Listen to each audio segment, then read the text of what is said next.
কোরআনের সাথে যদি কারো লিপ্ততাপূর্ণ পরিবেশ তৈরি হয়, সম্পর্ক তৈরি হয়, রাসূলুল্লাহর একাধিক হাদিস সাক্ষী কিয়ামতের ময়দানে কোরআন তার পক্ষে সাক্ষী দিবে, তার পক্ষে ঢাল হয়ে দাঁড়াবে, তার পক্ষে যে কোনো কথা বলার জন্য সে দাঁড়িয়ে যাবে হাসরের ময়দানে। মুসনাদ আহমদ ইবনে হাম্বলের 22950 নম্বর হাদিস, রাসূলুল্লাহ সাল্লাল্লাহু আলাইহি ওয়াসাল্লাম বলেন, ইন্নাল কুরআনা ইয়ালকা সাহিবাহু ইয়াউমাল কিয়ামা, যে কোরআন পড়ে কিয়ামতের ময়দানে কোরআন তার সাথে দেখা করবে। সুবহানাল্লাহ বলেন। সুবহানাল্লাহ।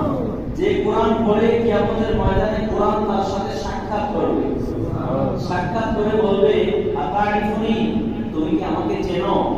কোরআন বলবে না।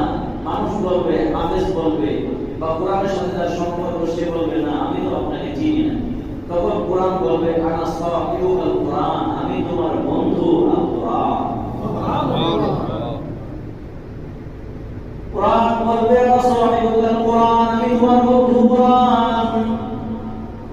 আল্লাযী আলমাতুকা ফিল হাওয়াজির ওয়া আসহাবতু লাইলাতান, আমি তোমার বন্ধু কোরআন। কোরআনের ভিতরে যা কিছু আছে এগুলো তুমি পড়ার কারণে রাত্রি বেলায় তুমি ঘুমিয়ে থাকতে পারো নাই, ভোর রাতে যখন পৃথিবীর সবাই ঘুমিয়েছে, আমি কোরআন যেহেতু বলেছি, মিনাল লাইলি ফাতাহাজ্জাত বিহি নাফিলাতান লাক, রাত্রে জাগো আর জেগে ওযু করে আল্লাহর কুদরতি কদমে সিজদা করে তাহাজ্জুদের নামাজ পড়ো।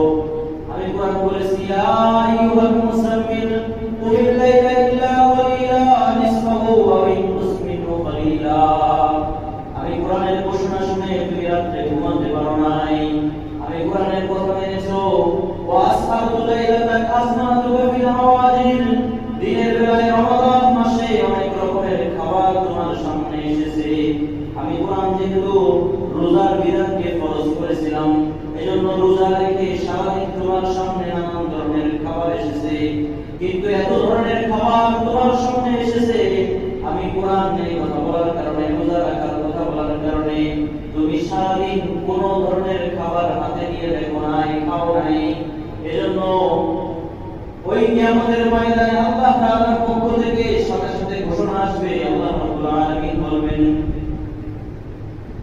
আল্লাহ রাব্বুল আলামিন বলবেন যে কোরআনের সাথে তার সম্পর্ক, কোরআনের সাথে তার ইত্তেদাপূর্ণ অবস্থান, তাহলে একটা কাজ করো, ফায়ুদাল মুলকু আন ইয়ামিনিহি ওয়াল খুলদ আন শিমালিহি, তুমি তার ডান হাতে জান্নাতের রাজত্ব দিয়ে দাও। সুবহানাল্লাহ।